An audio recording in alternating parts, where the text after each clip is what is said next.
നമസ്കാരം. ഇന്ന് 2025 മെയ് 4 ഞായറാഴ്ച. ഇന്നത്തെ പ്രധാന വാർത്തകൾ.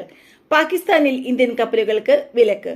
പഹൽഗാം ആക്രമണത്തിന്റെ പശ്ചാത്തലത്തിൽ പാകിസ്ഥാൻ ഇന്ത്യൻ പതാകയുള്ള കപ്പലുകൾക്ക് തങ്ങളുടെ തുറമുഖങ്ങളിൽ പ്രവേശനം നിരോധിച്ചു.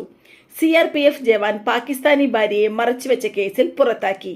CRPF ജവാൻ മുനീർ അഹമ്മദ് പാകിസ്ഥാനി പൗരനുമായുള്ള വിവാഹം മറച്ചുവെച്ചതും അവളുടെ വിസ കാലാവധി കഴിഞ്ഞിട്ടും ഇന്ത്യയിൽ താമസിക്കാൻ സഹായിച്ചതും കാരണം ജോലി നഷ്ടപ്പെട്ടു. ജനസംഖ്യാ സർവേയിൽ ജാതി വിവരങ്ങൾ ഉൾപ്പെടുത്തും. പ്രധാനമന്ത്രി നരേന്ദ്രമോദിയുടെ നേതൃത്വത്തിലുള്ള മന്ത്രിസഭാ സമിതി അടുത്തുള്ള ജനസംഖ്യാ സർവേയിൽ ജാതി വിവരങ്ങൾ ഉൾപ്പെടുത്താൻ തീരുമാനിച്ചു.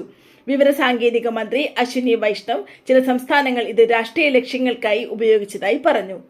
പ്രധാനമന്ത്രി നരേന്ദ്രമോദി ബീഹാറിൽ ഗേലോ ഇന്ത്യ യൂത്ത് ഗെയിംസ് ഉദ്ഘാടനം ചെയ്യും.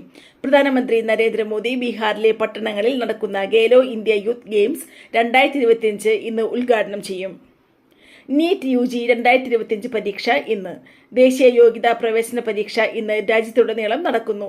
പരീക്ഷ ചോദ്യപേപ്പർ ചോർച്ച സംബന്ധിച്ച വ്യാജ പ്രചരണങ്ങൾക്കെതിരെ ദേശീയ പരീക്ഷാ ഏജൻസി മുന്നറിയിപ്പ് നൽകിയിട്ടുണ്ട്.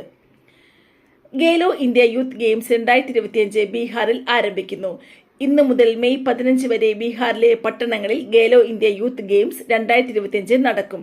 പാറ്റ്ന, രാജ്ഗീർ, ഗയ, ബഗൽപൂർ, മുത്തിഹാരി എന്നിവിടങ്ങളിലാണ് മത്സരങ്ങൾ നടക്കുക. FC ഗോവയുടെ പരിശീലകൻ മാനോളോ മാർക്കസ് രാജിവെച്ചു. FC ഗോവയുടെ പരിശീലകൻ മാനോളോ മാർക്കസ് സൂപ്പർ കപ്പ് ജയം നേടിയ ശേഷം രാജിവെച്ചു. ഇന്നത്തെ വാർത്തകൾ ഇവിടെ അവസാനിച്ചു. നന്ദി, നമസ്കാരം.